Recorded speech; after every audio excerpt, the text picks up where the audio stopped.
अस्सलाम वालेकुम viewers, welcome to my channel a chemistry. मैं हूं आपका होस्ट इमरान आबिद। अगर आपने मेरे चैनल को अभी तक सब्सक्राइब नहीं किया तो जल्दी से सब्सक्राइब कर लें।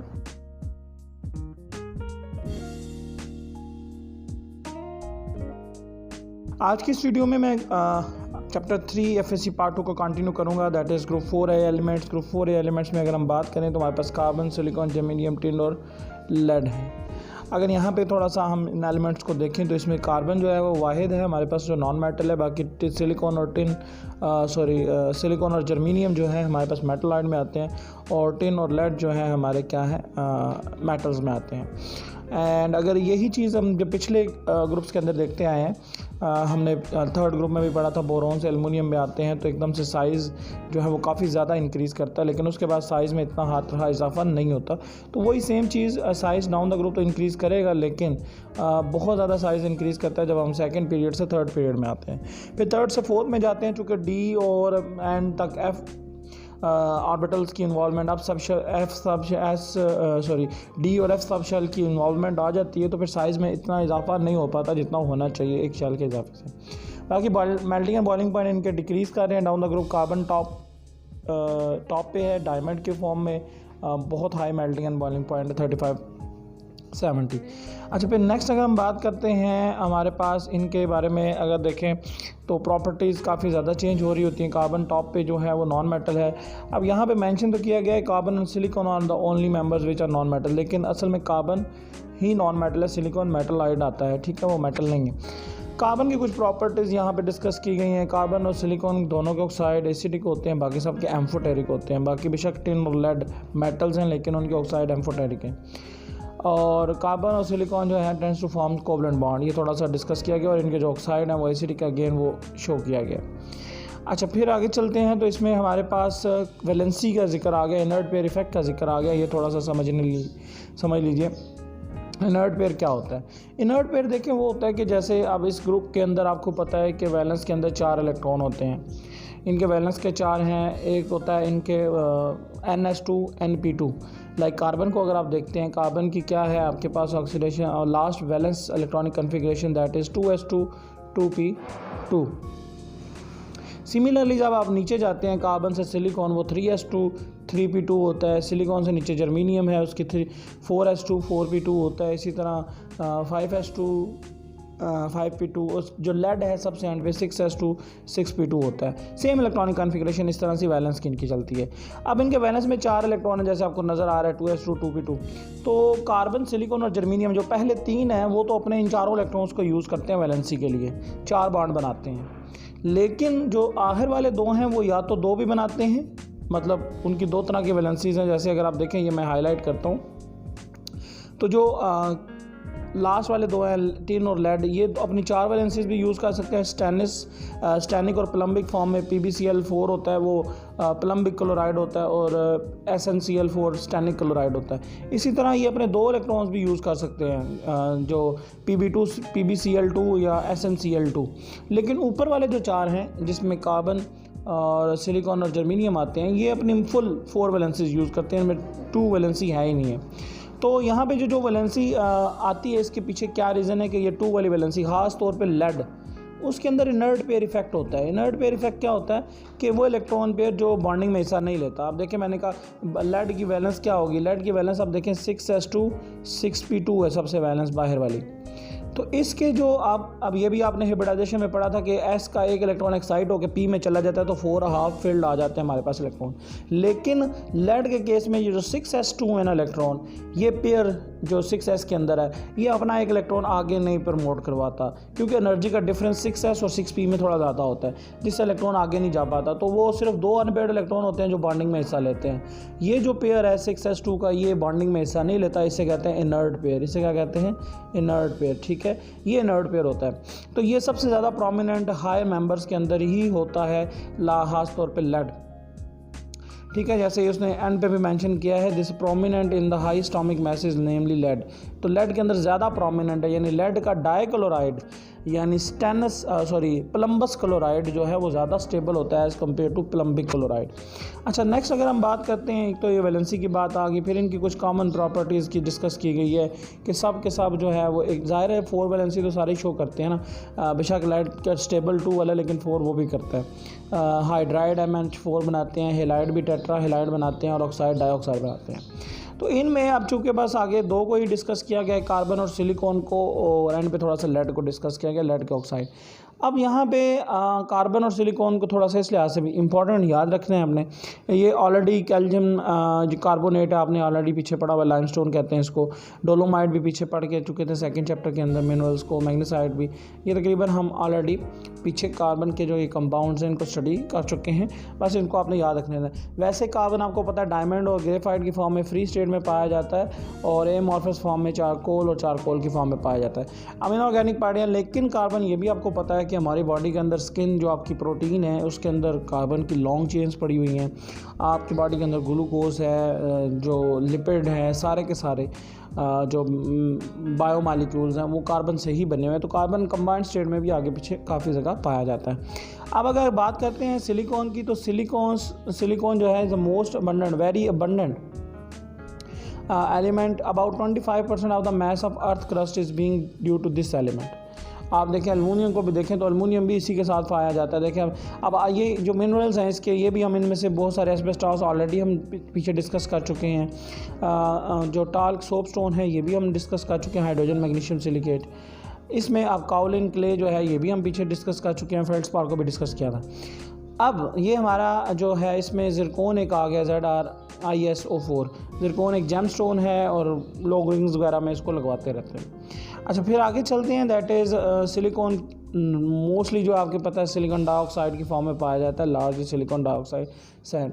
और अगर देखें तो जो क्वार्ट्ज है सिलिकॉन ऑक्साइड, ये मुख्तलिफ शेप्स में पाया जाता है, rock crystal, amethyst quartz, smoky quartz, rose quartz, milky quartz और opal is a hydrated variety of quartz. Opal भी क्या है, क्वार्ट्ज है आपके पास, ठीक है, हाइड्रेटेड वैरायटी ऑफ क्वार्ट्ज। ये सारे SiO2 ही हैं, बस डिफरेंट एंगल्स होते हैं सिलिकॉन ऑक्सीजन के, जिसकी वजह से इनकी डिफरेंट हमारे पास आ जाते हैं ज्योमेट्रीज वगैरह।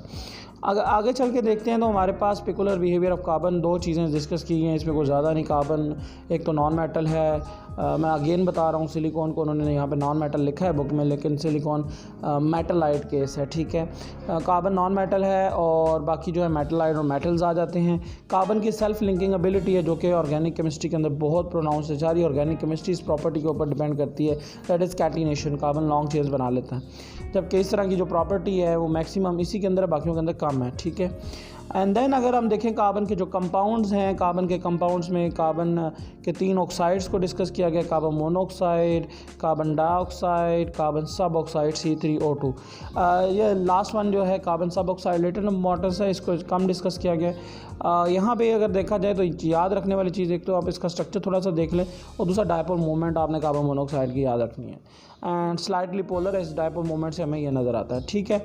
अच्छा, फिर आगे देखें तो आपके पास कार्बन डाइऑक्साइड है, लीनियर स्ट्रक्चर होता है, आपको ये भी पता है। और सॉलिड कार्बन डाइऑक्साइड का जो स्ट्रक्चर होता है वो फेस सेंटर्ड क्यूबिक स्ट्रक्चर होता है, मालिकुलर सॉलिड के अंदर इसकी एग्जांपल आती है, और इसका स्ट्रक्चर होगा ये होगा। और इसके जो कार्बन ऑक्सीजन डिस्टेंस है वो 115 पिकोमीटर है, और carbon dioxide linear molecular dipole moment 0 होती है, ठीक है जी। ये इसके बारे में थोड़ी सी 2-3 इन्फॉर्मेशन आप याद रख लें। अच्छा, फिर सिलिकॉन डाइऑक्साइड ऑलरेडी ऊपर भी बात कर चुके हैं, सिलिकॉन ऑक्साइड बहुत सारी शक्लों में पाया जाता है, लेकिन हम देखें सिलिकॉन डाइऑक्साइड जो सिलिका है सैंड, उसकी बात करेंगे, सॉलिड कंपाउंड होता है, ठीक है। अब यहाँ पे देखें अगर आप नीचे, तो यहाँ विट्रस सिलिका की कुछ प्रॉपर्टीज़ बताई गई हैं। विट्रस सिलिका, अब विट्रस सिलिका है क्या? विट्रस सिलिका मैं आपको बताता हूँ क्या है, इसी बुक के अंदर आखिरी इसी टॉपिक के एंड पे बताया गया है। प्रॉपर्टीज़ पहले बता दी गई हैं लेकिन डेफिनेशन उसके एंड पे लिखी गई है, तो मैं आपको बता देता हूँ वो भी उसके बारे में। विट्रस सिलिका अगर आप देखें, ये सिलिकॉन का स्ट्रक्चर है। सिलिकॉन सिलिकॉन जो होता है वो 4 ऑक्सीजन से अटैच्ड है। ये देखें, ये एक सिलिकॉन 4 ऑक्सीजन से, और एक ऑक्सीजन ने एट अ टाइम 2 सिलिकॉन्स को अटैच किया हुआ अपने साथ। ये अगर आप देखें, एक ऑक्सीजन 2 सिलिकॉन के साथ, तो ओवरऑल इसका फार्मूला तो वैसे अगर देखें तो एक बहुत मैक्रो मालिक्यूल है, एक जॉइंट मालिक्यूल है, तो इसका एम्पिरिकल फार्मूला SiO2 लिख दिया जाता है कि ठीक है, 4 सिलिकॉन जो है वो 4 ऑक्सीजन एटम को सराउंड कर रहा होता है और ऑक्सीजन जो है 2 सिलिकॉन को सराउंड कर रहा होता है। तो इस लिहाज से वो 4:2 की रेशो काट के 1:2 की रेशो आ जाती है। सिलिकॉन डाइऑक्साइड का एम्पिरिकल फार्मूला SiO2 है, ये मालिक्यूलर फार्मूला नहीं है इसका। अच्छा, फिर अगर हम देखते हैं ये विट्रस सिलिका की डेफिनेशन, यहाँ पे बताया गया है कि क्रिस्टलाइन सिलिका जो होता है इसको अगर आप हीट करते हैं, पिघलाते हैं, विस्कस लिक्विड बनता है, रैंडम स्ट्रक्चर होता है, आप उसको कूल करते हैं, नई सॉलिड बनता है, रैंडम सुपर कूल करते हैं, जो सुपर कूल कर लेते हैं तो वो फिर सॉलिड बन जाता है, डेंस बन जाता है। तो विदाउट गोइंग अंडरगो ओरिएंटेशन में आए बगैर, एक रेगुलर क्रिस्टल बने बगैर वो हार्ड हो जाता है। वो जो हार्ड होता है उसको आप विट्रस सिलिका या सिलिका ग्लास कहते हैं। ये 2 नाम इसके दिए गए हैं, ठीक है, या फ्यूज क्वार्ट भी कहते हैं, frequently incorrectly referred as fuse quartz. तो ये विट्रस सिलिका है जिसको उसने एंड पे डिस्कस किया है, लेकिन इसकी प्रॉपर्टीज़ को उसने बुक के अंदर अगर आप सामने रख के पढ़ेंगे तो शुरू में ही डिस्कस कर दिया है।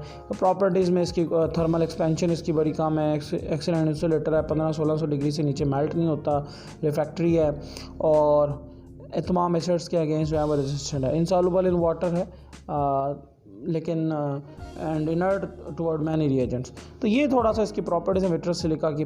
अच्छा, इसके बाद इस पेज के ऊपर इंपॉर्टेंट बात जो की गई है वो ये है कि कार्बन और सिलिकॉन एक ही ग्रुप के अंदर आते हैं, लेकिन फिर भी इनकी प्रॉपर्टीज़ के अंदर बहुत बड़ा डिफरेंस है। देखिए, कार्बन डाइऑक्साइड गैस होती है, सिलिकॉन डाइऑक्साइड जो है वो सॉलिड होता है। तो एक तो ये बड़ा इंपॉर्टेंट क्वेश्चन यहाँ आता है, तो इसके पीछे क्या रीज़न है? इसके पीछे जो रीज़न दी गई, एक तो साइज़ बड़ा हो जाता है कार्बन से सिलिकॉन की, आपको पता है, मैंने शुरू में भी डिस्कस किया है कि हर ग्रुप में जब हम सेकंड पीरियड से थर्ड पीरियड में आता है तो साइज़ में बहुत ज़्यादा इजाफा होता है, लेकिन थर्ड के बाद आगे जाते हैं तो साइज़ उस तरह नहीं बढ़ता है due to the involvement of D and F subshell.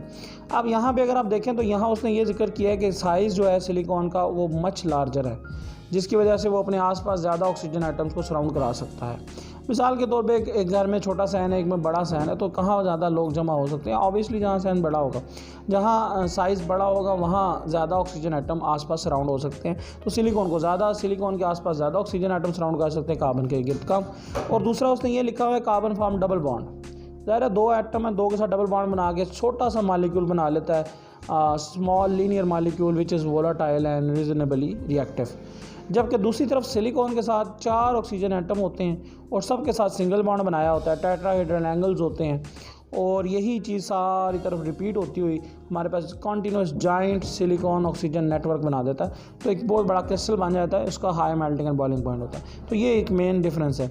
अच्छा, फिर जो सिलिकॉन ऑक्साइड है इसकी सरफेस टेंशन बहुत ज़्यादा होती है SiO2 की। इसकी क्या वजह है? सिलिकॉन SiO2 ये क्वाड है, इसकी सरफेस टेंशन बहुत ज़्यादा होती है। अब इसकी जो वजह है हाई सरफेस एक्टिविटी की, ये देखें high surface activity of silica, इसकी मेन वजह क्या है? इसकी मेन वजह ये है कि अगर आप स्ट्रक्चर को देखें, ये पैराग्राफ मैं ये वाला एक्सप्लेन करने लगा हूँ, what is the reason behind the high surface activity of silica, वो आप ज़रा इसकी स्ट्रक्चर को देखें। जो तो इंटीरियर में सिलिकॉन है वो उसकी 4 वैलेंसीज पूरी हैं, जो ऑक्सीजन इंटीरियर में अंदर मिड में है उनकी वैलेंसीज पूरी हैं, लेकिन जो टॉप पे होते हैं, अब ऑक्सीजन के 2 बॉन्ड बनाता है लेकिन टॉप पे है तो उसका एक ही बॉन्ड बन पाएगा। अगर सिलिकॉन ऊपर है तो वो 4 के बजाय 3 बॉन्ड बनेंगे उसके।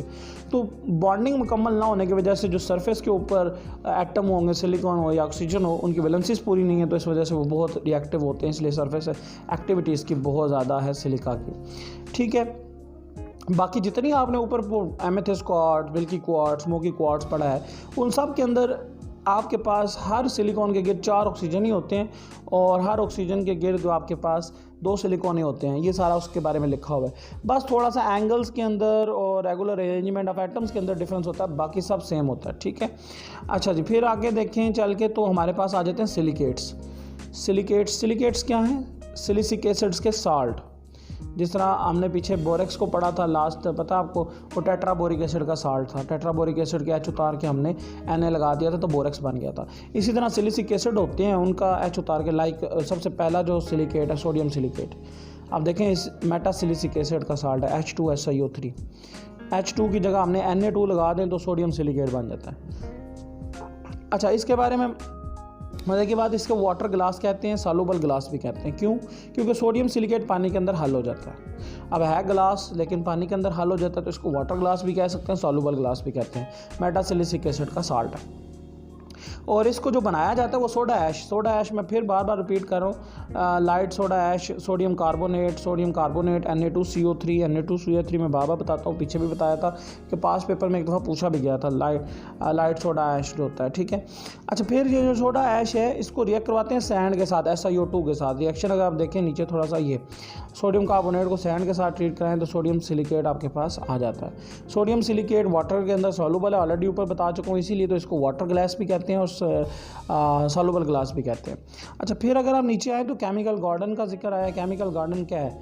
इसी सोल्यूशन सोडियम सिलिकेट के अंदर ना आप कुछ सॉल्युबल साल्ट, निकल क्लोराइड हो गया, फेरस सल्फेट हो गया, कॉपर सल्फेट हो गया, कोबाल्ट नाइट्रेट हो गया, इनको डाल दें बस, तो प्लांट लाइक ग्रोथ आती है, जिसे आप केमिकल गार्डन कहते हैं। ये थोड़ा सा इसमें आप याद कर लीजिएगा। सोडियम सिलिकेट के सोल्यूशन के अंदर आप सॉल्युबल कलर्ड साल्ट, निकल का क्लोराइड डाल दें, फेरस सल्फेट डाल दें, अपना कॉपर सल्फेट डाल दें, तो वो एक प्लांट लाइक ग्रोथ मिलेगी आपको, जिसको हम केमिकल गार्डन कहते हैं। सोडियम सिलिकेट के यूजेस हैं, टेक्स्ट फाइल प्रूफ एजेंट के तौर पे इस्तेमाल होता है, फर्नीचर पॉलिश में इस्तेमाल होता है, कैलिको प्रिंटिंग, कपड़े के ऊपर जो प्रिंटिंग वगैरह की जाती है वहाँ पे, और फिलर के तौर पे सोप इंडस्ट्री में यूज़ होता है। नेक्स्ट एल्युमिनियम सिलिकेट, इसके लिए मैंने आपको दो चीज़ें याद कराई थी, फेल्डस्पार और काओलिन क्ले, बस उसको आपने याद रखना है। वो कहता है एल्युमिनियम सिलिकेट्स में ज़्यादातर तो फेल्डस्पार, अगर आप देखें फेल्डस्पार के अंदर देखें वेदरिंग ऑफ फेल्डस्पार, वो जब मौसमियाती तब्दीलियाँ होती हैं, कार्बन डाइऑक्साइड, वाटर और मिल के कार्बोनिक एसिड फिर जब फेल्डस्पार के साथ रिएक्ट करेगा, रॉक्स के अंदर पानी उबलेगा, ये सारा प्रोसेस होने के बाद freezing and boiling of the water in the rocks, chemical action होता है, इसमें वेदरिंग होती है, ठीक है। तो फिर क्या होता है? फिर हमारे पास ये होता है कि जो फेल्डस्पार है वो कन्वर्ट हो जाता है क्ले के अंदर। ये देखें हमारे पास ये फेल्डस्पार का फार्मूला है, potassium oxide, aluminium oxide +6 SiO2, ये मैंने आपको याद रखने के लिए कहा था। तो आपने ये याद किया था, इसके ऊपर कार्बोनिक एसिड रिएक्ट किया तो आपके पास क्या चीज़ बन गई है जी? क्ले बन गई है, Al2O3 सिलिकॉन ऑक्साइड वाटर। तो ये जो क्ले बनी है इसकी 3 टाइप्स हैं, नीचे डिस्कस की हैं। चलें 2 मेन टाइप्स कह लें, एक होती है प्योर क्ले, एक होती है इम्प्योर क्ले। जो प्योर क्ले है ना वाइट कलर की होती है, जिसे काओलिन कहते हैं, ठीक है, और दूसरी होती है इम्प्योर क्ले, ये नीचे इम्प्योर क्ले है। इम्प्योर क्ले क्या होती है कि उसके अंदर ज़्यादातर आपके पास मौजूद होता है आयरन या मैग्नीशियम या कैल्शियम के ऑक्साइड मौजूद होते हैं, ठीक है। तो इम्प्योर और प्योर क्ले जो होती है वो वाइट होती है एग्जैक्ट, और ये इस्तेमाल की जाती है चाइना वेयर और पोर्सलेन बर्तन वगैरह बनाने के लिए। अब जो सेकंड क्ले है आपको इम्प्योर क्ले जिसकी आप बात कर रहे हैं, उसके अंदर क्या होता है आयरन, कैल्शियम, मैग्नीशियम और अदर मेटल्स के ऑक्साइड होते हैं, और जब इनसे ज़्यादातर जो होती है ईंटें बनाई जाती हैं, सच ब्रिक्स, टाइल्स और स्टोन वेयर्स बनाए जाते हैं, क्योंकि जब इनको भट्टी के अंदर गर्म किया जाता है तो ये रेड हो जाती हैं। उसकी क्या वजह है? क्योंकि फेरिक ऑक्साइड की वजह से, फेरिक आयरन का ऑक्साइड है ना, वो रेडिश कलर देते थे जब उसको हीट करते हैं, तो इस वजह से ईंटें जो है वो रेड कलर की हो जाती है। तो ये तो 2 पैराग्राफ के अंदर हमें वो एल्युमिनियम सिलिकेट्स, 2 एल्युमिनियम सिलिकेट हैं, एक फेल्डस्पार, एक काओलिन। फेल्डस्पार की वेदरिंग से काओलिन बनता है, यानी वाइट क्ले। वो प्योर क्ले भी हो सकती है और इम्प्योर क्ले भी हो सकती है। प्योर क्ले वाइट होती है, जबकि इम्प्योर क्ले आपके पास जब उसको आप मोस्टली आपने देखा होगा जो ब्राउन कलर की होती है वो ईंटें बनाने के लिए इस्तेमाल होती है, लेकिन जब वो पकती है भट्टी के अंदर तो वो रेड कलर की हो जाती है। अच्छा, इसके अलावा फिर ग्लेजिंग का जिक्र किया गया है, स्टोन वेयर्स की ग्लेजिंग का। उनके ऊपर जो एक कॉम्पैक्ट वाटर रिपेलेंट सरफेस चढ़ाई जाती है, वो नमक का छिड़काव किया जाता है इन आर्टिकल्स के ऊपर। जब वो मिट्टी के बर्तन ताज़ा गर्म होते हैं उनके ऊपर नमक छिड़का जाता है, तो वो नमक जो होता है वो कन्वर्ट हो जाता है सोडियम एल्युमिनियम सिलिकेट और जल्दी से मेल्ट होकर पूरी सरफेस के ऊपर आ जाता है, और जब ठंडा होता है तो वो कॉम्पैक्ट, स्मूथ और वाटरप्रूफ सरफेस दे देता है। दिस इज़ ग्लेजिंग, हम ग्लेजिंग करते हैं उसके ऊपर। अच्छा, फिर जो है हमारे पास next is the talc, soapstone, already पीछे बात हो चुकी है। ये हाइड्रोजन मैग्नीशियम सिलिकेट है, मैग्नीशियम सिलिकेट कहते हैं इसको। टाल्क है, ये कॉस्मेटिक्स के अंदर इस्तेमाल होता है, ग्रीजी टच होती है इसकी। ये जो मेकअप की अशिया होती हैं, पाउडर वगैरह और इस तरह की दूसरी चीज़ें जो बनाई जाती हैं कॉस्मेटिक्स के अंदर, हाउस होल्ड आर्टिकल्स बनाने के लिए इस्तेमाल होता है। एस्बेस्टॉस कैल्शियम मैग्नीशियम सिलिकेट है, और ये कॉमनली यूज़ होता है इनकम्बस्टिबल फैब्रिक और हार्डबोर्ड बनाने के लिए, ठीक है। अच्छा, अब नेक्स्ट बात करते हैं, दैट इज़ सिलिकॉन्स।